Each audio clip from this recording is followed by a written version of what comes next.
Hello everyone!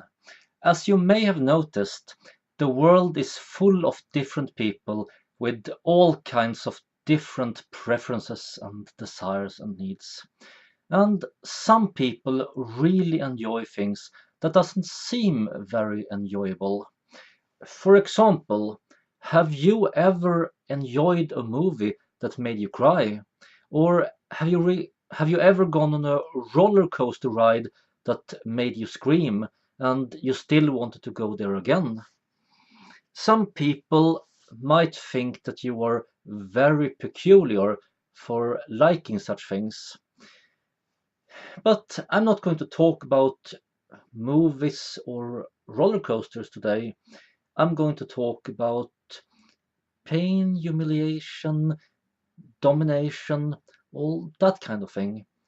Because some people really enjoy being controlled if it is by the right person in the right context. And some people really enjoy being subjected to pain if it is the right kind of pain in the right dose, in the right context by the right person. This is usually called BDSM, and I'm not going to go into very much what that means. There are different ways of interpreting it. Usually B stands for bondage, D for domination, and SM for sadomasochism. But you can also read it as a combination of bondage and discipline, dominance and submission, and sadism and masochism. This whole thing, it doesn't have to be sexual. It can be erotic or sensual or just emotional.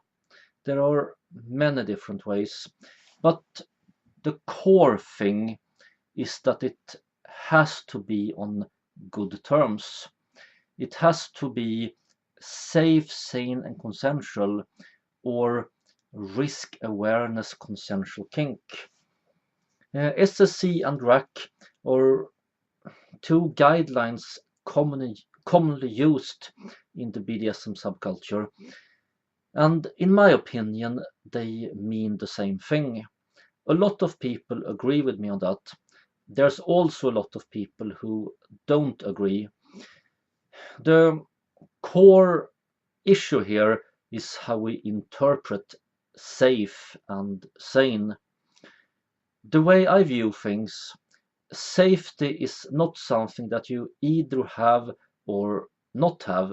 It's not an either or.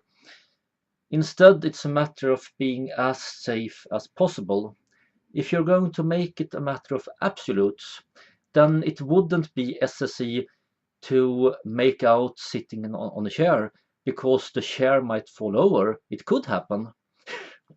Just an example.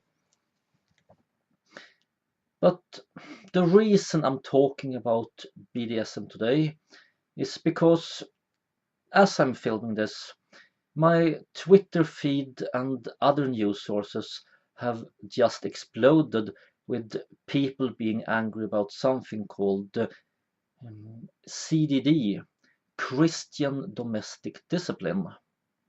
And I'm not sure if this is a real thing even. I think it's rather marginal. But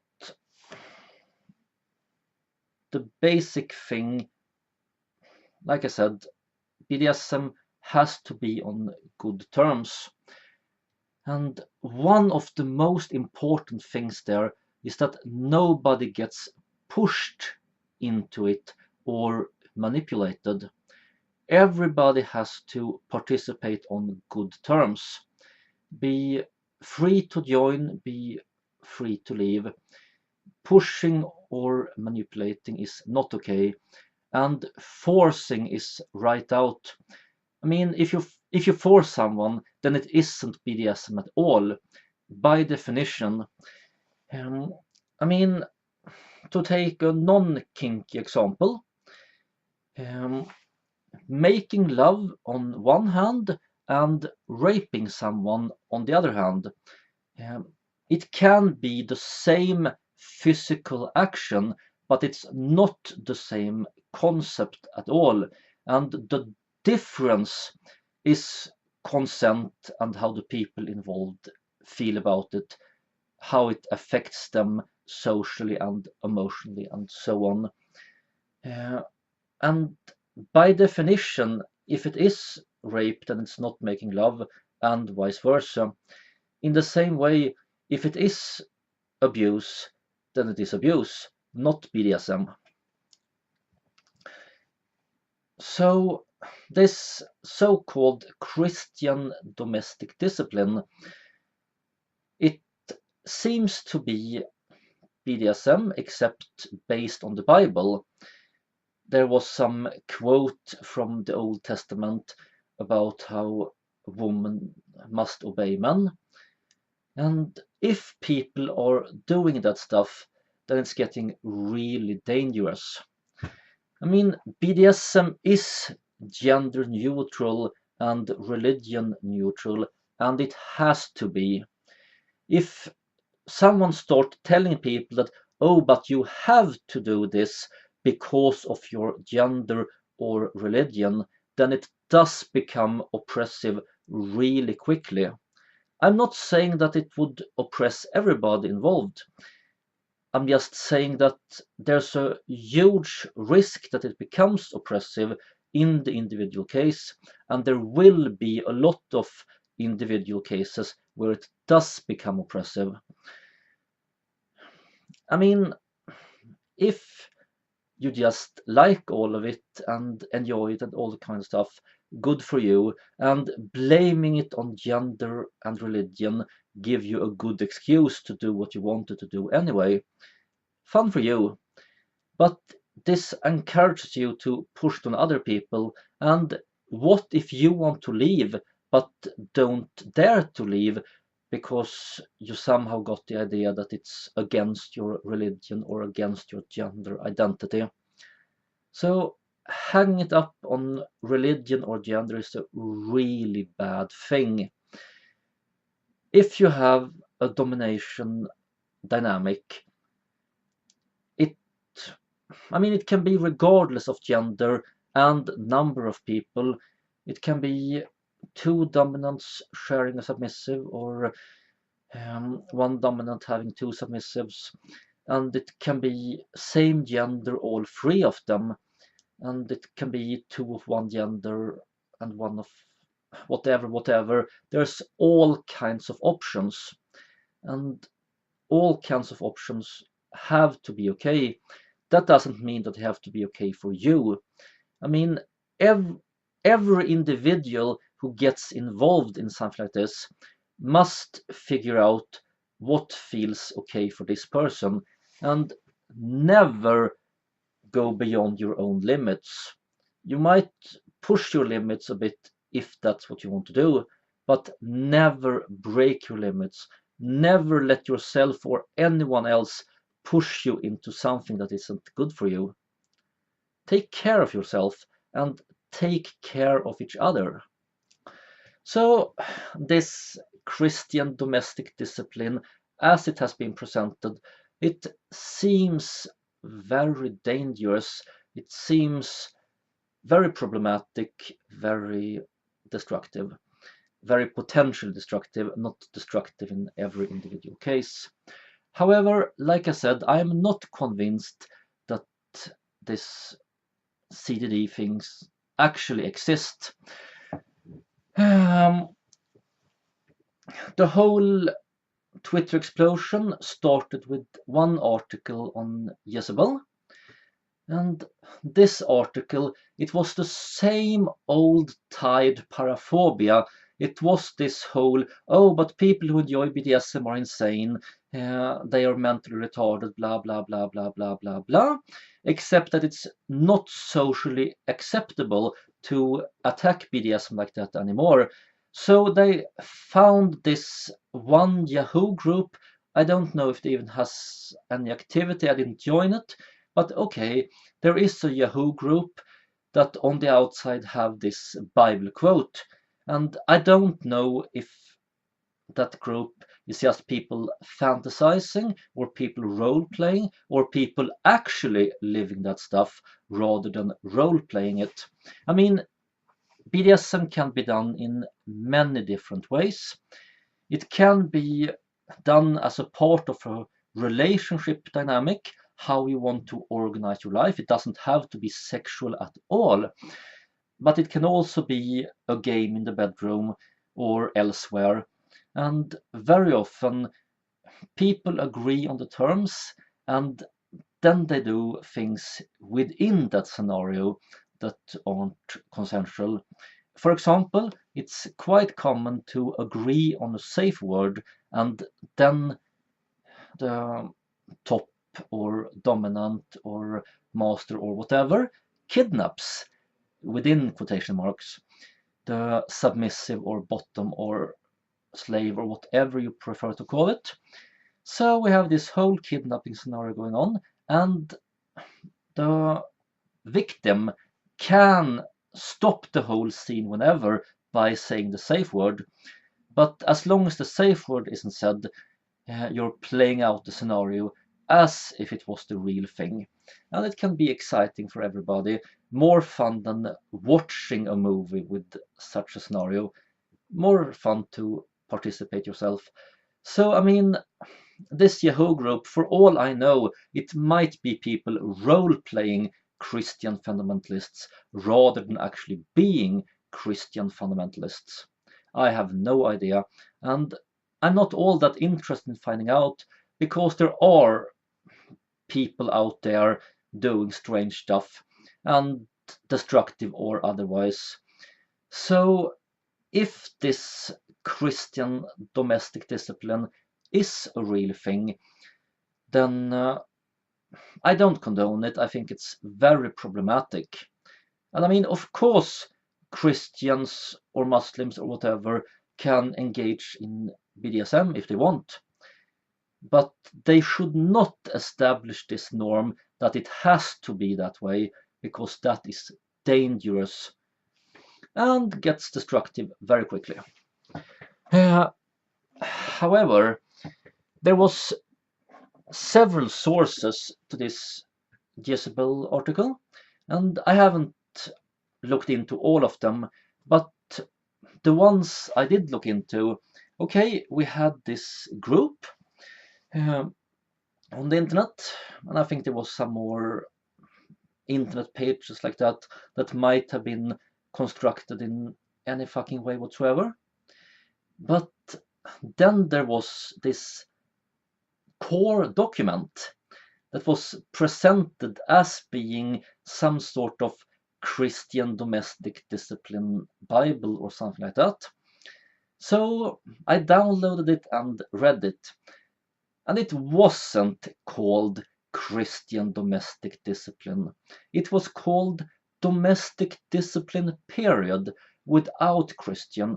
This document was exactly like they had technically said on Jezebel that it was, except that Jezebel very strongly implied,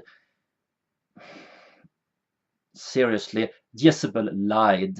They said, by implying it so strongly, by context, they did say that this domestic discipline document was about men dominating women, and that women have to be dominated by men because they're women and because of religion. And this wasn't in this document at all. Jezebel lied. I haven't read every word of this 50-page document, but I have read the beginning and I've skimmed the rest, and I have searched the document for keywords, and there's nothing about, as far as I can find, there's nothing at all about gender or religion. The whole domestic discipline thingy is gender neutral, and it is religion neutral. It is about domination relationship, where one person is head of household and the other person is submissive. And this head of household doesn't have to be male. They never mention genders. It's about two individuals who are in a long-term relationship and want to have this dynamic. And according to this document, domestic discipline is not BDSM, except that they use a much narrower definition of BDSM than I'm using. Actually, after reading this document, I went to their homepage and it looked serious, looked like some people had poured a lot of energy into describing their personal lifestyle choices. And this thing about BDSM, I don't remember if it was in the PDF document or if it was on the site. But anyway, they made very clear that they are not into what they call BDSM. And their definition of BDSM seemed to be that it's about sex and people sleeping around, being promiscuous, and so on. And there are some BDSM subcultures that are like that. A lot of people who talk about BDSM are talking about people sleeping around, sometimes, however, without actually having intercourse. Um, when I lived in Indonesia, the local BDSM subculture was less stigmatized than regular heterosexuals sleeping around because a lot of people in the BDSM subculture did not have intercourse. Some of them were in relationships and only had intercourse in the relationship, but then they fooled around a bit with tying each other up and spanking each other outside of the relationship. And some people were single and virgins, and they were waiting with intercourse until their wedding night, but having a lot of fun getting tied up and spanked or whatever in the meantime. And of course, this wasn't acceptable by mainstream Indonesian culture, but it was less unacceptable than actually sleeping around. So, okay, there's all kinds of variants. So, basic thing, this domestic discipline, it's a specific form of BDSM and it distances itself from the forms of BDSM that are sexualized and not part of a relationship. This domestic discipline thing, it's about domination dynamics in a relationship without it being a part of actual intercourse and without people doing it just for fun and that sort of thing. Um, from what I've seen of domestic discipline, I think everybody who thinks about getting into it should be very careful, take it slowly, think it through, and always have an exit route. It shouldn't be all or nothing. On the Jezebel article, I read someone who had, it was like, okay, you must submit to me, otherwise I will divorce you. And I mean, that's a big problem. It's relationships are complicated. And I think people need to be compatible with each other before they get into a relationship. Getting into a relationship, or worse, getting married, and then saying, oh, by the way, I have these needs, and you have to satisfy these needs that you didn't know about, didn't consent to before, and might not be compatible with at all, but that's what I need, so you have to do it. That's not okay. Be honest with each other before you get into the relationship. That's my advice. But if you do it on good terms with an equal base, I don't think this domestic discipline thing has to be a problem.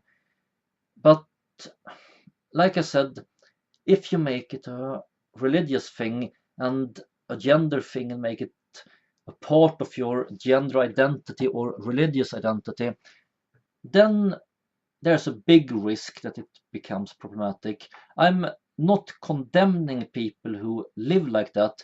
I'm just saying that they should be careful so they don't hurt themselves or each other, and they should not push it on other people.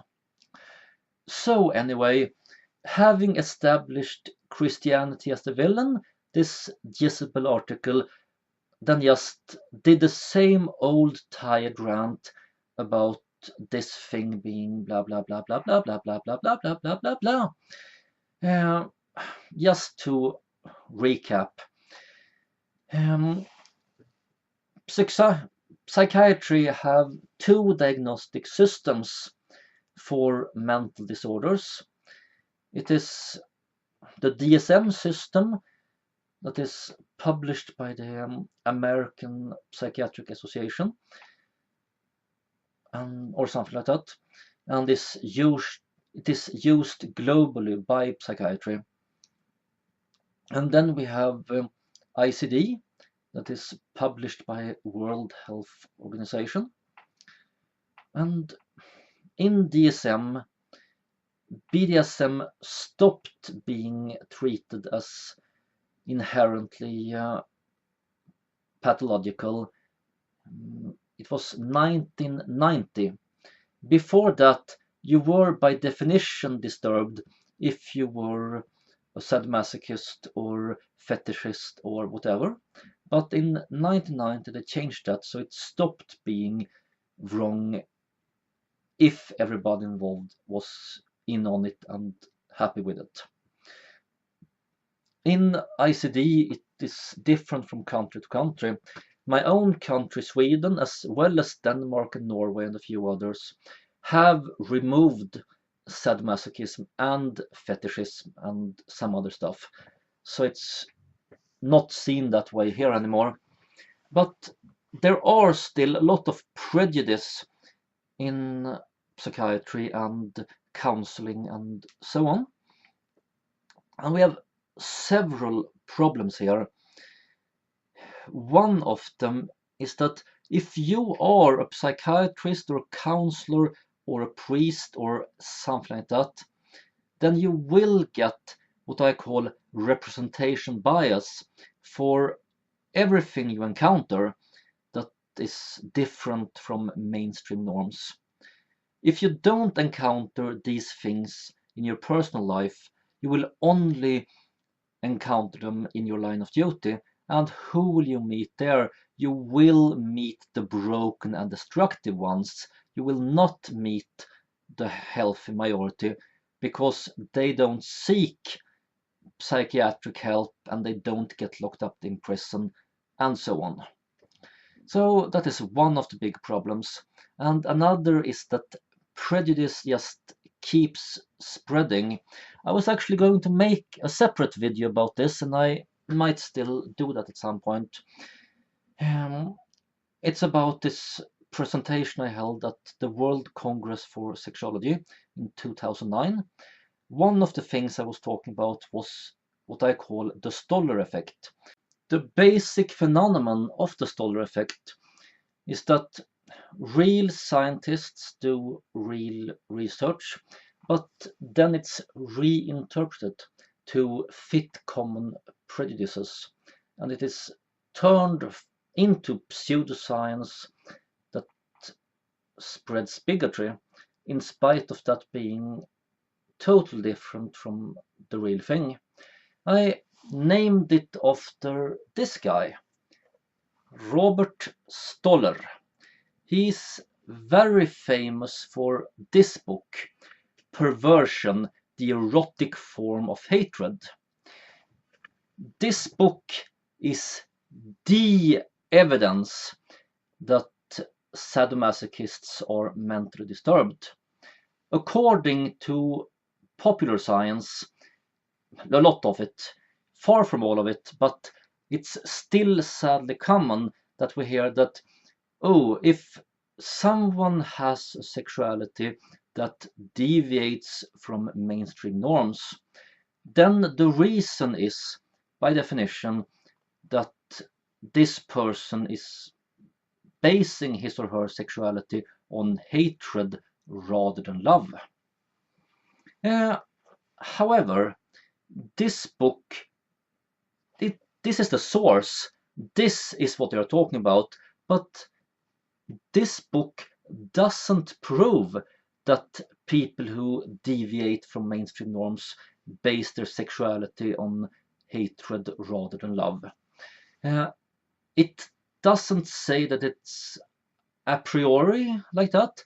It's not saying that it is so by definition, and it doesn't prove empirically that it is so either.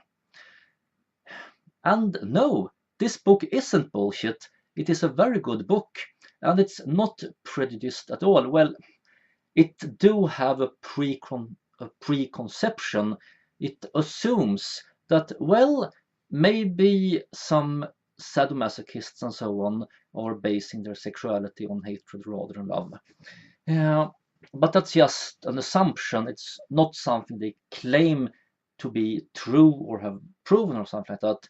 No, what this book actually says is that if your sexuality isn't based on hatred rather than love, then your sexuality shouldn't be designated as perverted.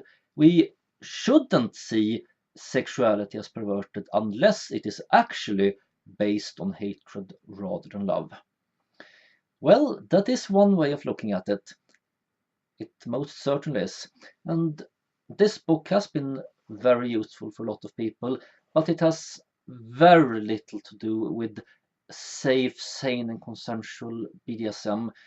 It's about sadistic abuse, which is something quite different. And it might also be relevant to some people how they handle their sexuality without being abusive. I mean, that thing I was talking about before with role-playing scenarios. Some people do play with hatred without actually hating each other or being destructive or anything like that. But that's a side issue. BDSM in general can't be said to be based on hate. And how do I know that? Well, we have another book. It's far less famous than this one, but this is a really good study on actual sadomasochists. It's called Pain and Passion.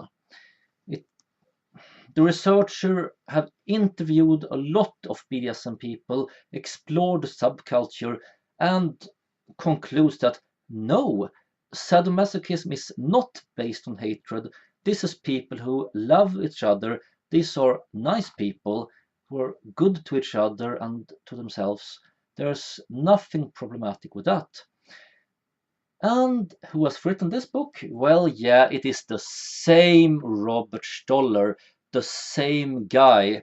But people who enjoy their prejudice, people who like to talk shit about sexual minorities, they keep ignoring this book and they keep misrepresenting this book, pretending that it is evidence for their bigotry, which it is not.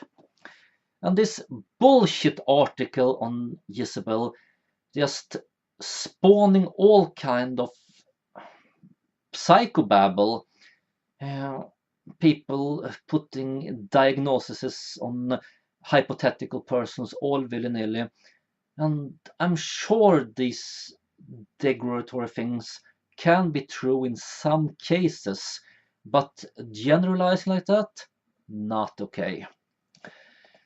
By the way, just like psychiatry and civil society is moving on and now accepting BDSM, so is feminism. In USA, we had this National Organization for Women now. They used to be strongly opposed to BDSM.